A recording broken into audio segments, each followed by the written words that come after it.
আরে বাবা, এগুলো তুমি কি করতেছো? তুমি দেখতে পাচ্ছ না আমার জন্মদিন পালন করতেছি। ভাই রে, বাবার কাছে একটা কেক কেনারও টাকা নেই, তাই খুশি তার ডিব্বা থেকে টাকা বের করে কেক কিনতে যায়।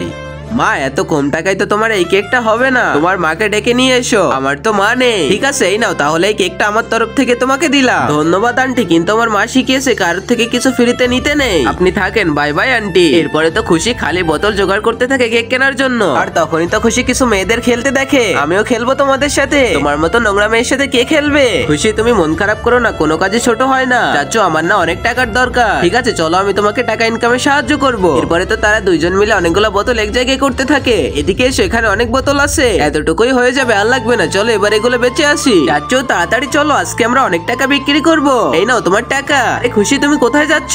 ধন্যবাদ আন্টি। এই নাও চাচ্চু তোমার আইসক্রিম। এই কেকটা তো তোমার জন্য, তাই না? আরে না, আমার বাবার তো জন্মদিন, কেক কেনার টাকা নাই, তাই তো এটা উপহার দিব। এরপরে খুশি তার বাবার জন্য কেক নিয়ে আসে। বাবা এসো, এটা কে নিয়ে আসলো? আমি এনেছি। তোমাকে অনেক ধন্যবাদ খুশি। সরি বাবা। কিসের জন্য? এই কেকটা অনেক ছোট। আরে এই কেকটা তো অনেক বড়। আমি বড় হয়ে তোমার জন্য অনেক বড় কেক নিয়ে আসবো। চলো বাবা, এবার আমরা কেক খাবো। আর আগে মহান আল্লাহকে তুমি ভালোবাসলে লাইক এন্ড সাবস্ক্রাইব করে দাও। আর পার্ট 2 দেখতে চাইলে অবশ্যই কমেন্টে পার্ট 2 লিখো।